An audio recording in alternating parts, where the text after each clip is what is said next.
নমস্কার, আমি লাবণী। আমার বাগানে তোমাদের সবাইকে জানাই স্বাগত। বন্ধুরা, তোমাদের লঙ্কা গাছে কি ঠিকঠাক লঙ্কার ফুল আসছে না বা লঙ্কা হচ্ছে না? আর যদিও ফুল আসছে তাও ঝরে পড়ে যাচ্ছে। বিভিন্ন ফুল গাছে, ফল গাছে কি ঠিকঠাক ফুল হচ্ছে না বা কুঁড়ি আসছে না, বা অনেক সময় পাতা হলুদ হয়ে যাচ্ছে। ঠিক এই সমস্ত সমস্যা যদি তোমাদের গাছেও হয় তাহলে চিন্তার কোনো কারণ নেই বন্ধুরা। আজকের আমার এই ভিডিওর মাধ্যমে আমি শেয়ার করব একটা জাদুকরি তরল খাবার, যা ব্যবহার করলে গাছের এই সমস্ত সমস্যা থেকে রেহাই মিলবে ও গাছে ফুল ও ফল আনতে পারবে। তাই সেই জাদুকরি তরল খাবারটি কি এবং এই জাদুকরি তরল খাবারটি আমরা কিভাবে বানিয়ে নিতে পারবো সেটা জানতে হলে কিন্তু পুরো ভিডিওটা দেখতে হবে বন্ধুরা, আমরা যারা ছাদ বাগান করি বা ছাদে বাগান যে সমস্ত ফুল গাছ, সবজি গাছ বা ফল গাছ থাকে, বেসিক্যালি আমাদের জানা দরকার এই গাছগুলির কী ধরনের মাটি দরকার।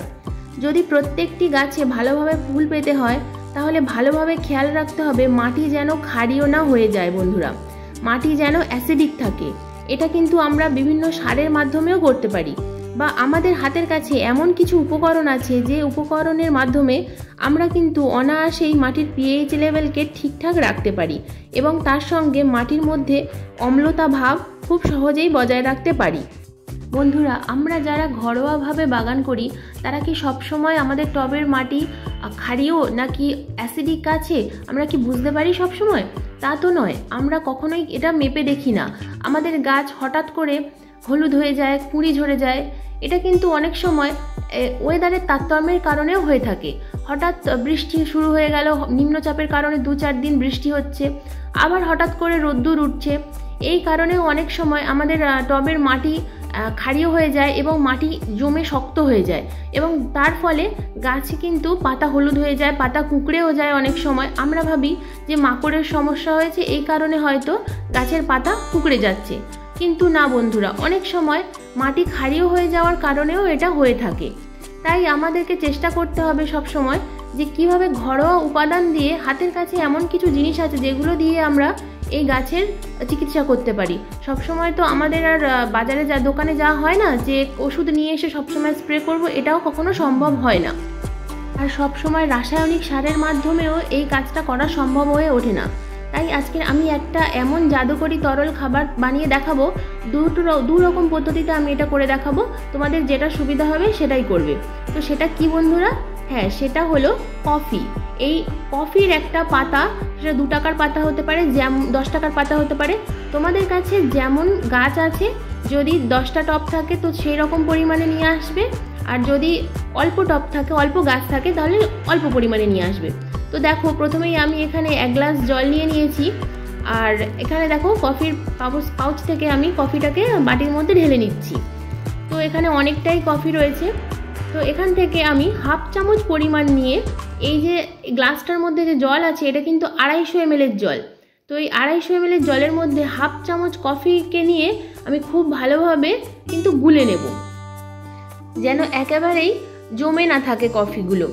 খুব ভালোভাবে নেড়ে নেড়ে কিন্তু এই কফিটাকে আমি এই গ্লাসের জলের মধ্যে গুলে নিলাম। এই জলটা কিন্তু আমি ডাইরেক্ট টবের মাটিতে দিয়ে দেবো না বন্ধুরা। এই জলটাকে আমি আরও 750 ml জলের সাথে ডাইলিউট করব। দেখো, এই মগটার মধ্যে আমি 750 ml জল নিয়ে নিয়েছি। এই জলের মধ্যে কিন্তু আমি 1 গ্লাস কফি যেটা গুললাম সেটা কিন্তু এখানে ঢেলে দেব, দিয়ে এটা আমি ভালোভাবে গুলে নেব জলটাকে।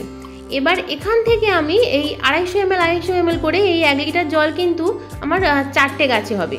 তো এই জাদুকরি তরল খাবারটা যদি তোমরা তোমাদের গাছে দিতে পারো তাহলে কিন্তু গাছের পাতা কোঁকড়ানোর সমস্যা, গাছের কুঁড়ি ঝরার সমস্যা এবং গাছে প্রচুর পরিমাণে ফুলও আসবে, আর গাছের পাতা আর হলুদ হবে না। এই অনেক রকম সমস্যার কিন্তু সমাধান হয়ে যেতে পারে এই একটা জাদুকরি তরল খাবার দিয়ে। আমি আমার গাছে বিভিন্ন রকম খাবারের সাথে সাথে কিন্তু এই কফি পাউডারটাও কিন্তু গুলে এইভাবে দিই। তবে সবসময় খেয়াল রাখবে এই টবের মাটি যেন সামান্য ভিজে থাকে, একেবারে শুকনো খটখটে যেন হয়ে না থাকে। কয়েকদিন আগেই বৃষ্টি হয়েছে, তো তাই আমার টবের মাটি বেশ ভিজে ভিজেই আছে, সামান্য উপরে শুকনো হয়েছে। তো এই অবস্থায় এই কাজটা করলে কিন্তু খুব ভালো রেজাল্ট পাওয়া যাবে। তো দেখো বন্ধুরা, আমি কিন্তু আমার গাছ, প্রত্যেকটা গাছে, যে গাছ সুস্থ আছে সে গাছেও দেব এবং যে গাছের পাতা হলুদ হয়ে আছে সেই গাছেও দেব। তো এই গাছগুলোতে আমি কিন্তু 15 দিন আগে এই কাজটা করেছিলাম। মাসে 2 বার করে কিন্তু করতে হবে, যতদিন পর্যন্ত এই গাছের পাতাগুলো এইরকম হলুদ হয়ে থাকে। তোমরা যদি করতে পারো এরকম কিন্তু প্রত্যেক মাসে 2 বার করে করতে পারো, তাহলে খুব ভালো রেজাল্ট পাবে। দেখো এই গাছের পাতাগুলো কেমন ফ্যাকাশে ফ্যাকাশে হয়ে গেছে। তো এই কফি পাউডার গুলে যে আমি জলটা দিচ্ছি এর ফলে কিন্তু খুব ভালো কাজ হবে। তো দেখো সেকেন্ড প্রসেসটা আমি কি করছি এখানে, এটা কিন্তু গুঁড়ো যেটুকু বাকি ছিল সেই গুঁড়োটা আমি কিন্তু এখানে 1/2 চামচ পরিমাণ আমি টবের মাটিতে দেব। তবে টবের মাটিতে দেওয়ার আগে কিন্তু আমাকে আরও একটা কাজ করে নিতে হবে। এই যে টবের মাটিটা শুকনো হয়ে আছে, তো এখানে কিন্তু আমি সামান্য করে হালকা হালকা করে একটু মাটিটাকে খুশে নেব। একেবারে কিন্তু ডাইরেক্ট এই গুঁড়োটা আমি এখানে দিয়ে দেবো না, সামান্য পরিমাণ একদম টবের কিনারা বরাবর একটু খুশে নেব টবের মাটিটাকে। তো দেখো আমি ভালোভাবে খুশে নিচ্ছি।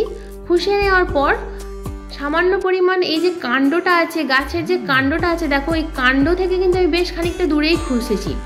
তো এই কাণ্ড বরাবর এই দূর থেকে কিন্তু এই কফি পাউডার, এই 1/2 চামচ পরিমাণ কফি পাউডার আমি কিন্তু এখানে ছড়িয়ে ছড়িয়ে দিয়ে দেবো। এতে কোনো ভয় নেই, কিচ্ছু ক্ষতি হবে না গাছের। তো তোমরা এই প্রসেসটাও অবলম্বন করতে পারো, আগে যেটা দেখালাম ওটাও করতে পারো, এটাও করতে পারো, যেটা তোমাদের সুবিধা মনে হবে সেটাই করবে।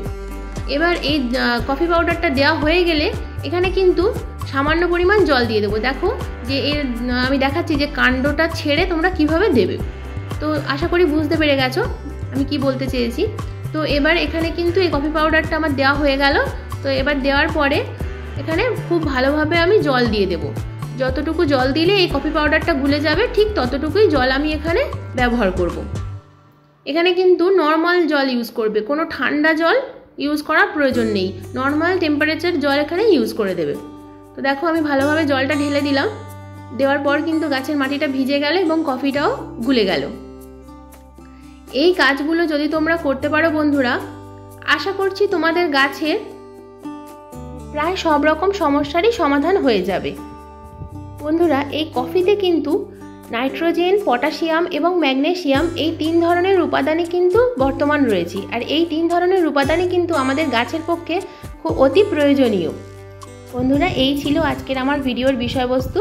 ভিডিওটা যদি ভালো লাগে তো প্লিজ লাইক করো, প্লিজ শেয়ার করো, আর সাবস্ক্রাইব করে পাশের বেল আইকনটা প্রেস করে দিয়ে চ্যানেলের পাশে থেকো বন্ধুরা। আর কোনো রকম মতামত থাকলে অবশ্যই কমেন্ট করে জানাবে। দেখা হবে পরবর্তী ভিডিওতে। ধন্যবাদ।